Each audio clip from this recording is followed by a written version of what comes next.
Hi viewers, আপনারা সবাই কেমন আছেন? আশা করি আপনারা অনেক অনেক ভালো আছেন। তো চলুন আজকের লালন মেলায় চলে যাওয়া যাক। দেখুন, আমরা 10জন বন্ধু মিলে একটি মাইক্রো গাড়ি ভাড়া করেছি এবং আমরা এই 10জন বন্ধু মিলে আজকে আমি আপনাদেরকে দেখাবো লালন মেলা পুরোটা ঘুরে। তো চলুন আজকের ভিডিও শুরু করা যাক। এখন বর্তমান আমরা যাচ্ছি, রাস্তার ভিতরে আছি, হয়তোবা কিছুক্ষণের মধ্যে পৌঁছায় যাব লালন মেলায় এবং আপনাদেরকে পুরো ভিডিওটি দেখিয়ে দেব। আপনারাও কমেন্টে বলে দেবেন ভিডিওটি কার কেমন লেগেছে এবং আমাদেরকে ফলো শেয়ার করে পাশে থাকুন। ধন্যবাদ সবাইকে।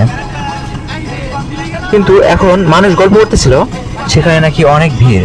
এখন যাচ্ছে, দেখেন রাস্তায় কোনো জ্যাম নেই। যায় না, সামনে গেলে আরো কেমন কি দেখতে পাবো।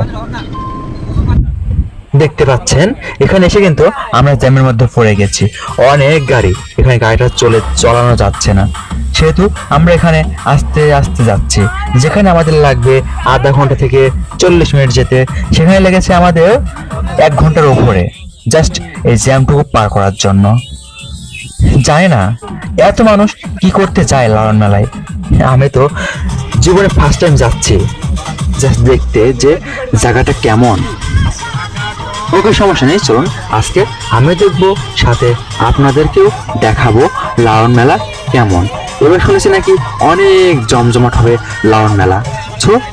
চলুন আজকে আমরাও দেখবো যে লালন মেলায় কেমন জমজট হয়েছে।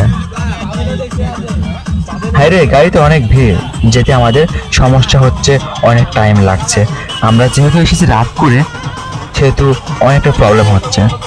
যত সকাল সকাল দেখে চলে যাওয়া যাবে তত আমাদের জন্য ভালো। দেখুন, আমরা কিন্তু নেমে পড়েছি লালন মেলার ভেতরে।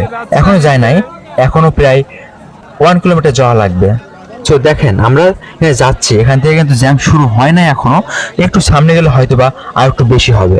এখানে দেখুন কতগুলো মানুষ, অলরেডি এখানে অনেকগুলো মানুষ আছে, আপনারা দেখতে তো পাচ্ছেন।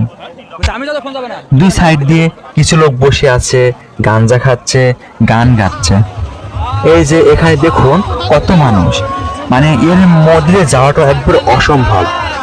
এখন আমাদের সামনে ছিল র্যাব, একটা র্যাবের আমাদের সামনে ছিল একটি র্যাব বাহিনীর দল, যেখানে আমরা খুব সহজে এবং অনেক ভালোভাবে যেতে পারতেছি। দেখতে পাচ্ছেন সামনে দিয়ে একদল র্যাব যাচ্ছে এবং তার পিছ আমরা যাচ্ছি, যার কারণে আমাদের অনেক সুবিধা হচ্ছে যেতে। র্যাব না থাকলে আমাদের অনেক কষ্ট হতো। তারপর দেখতে পাচ্ছি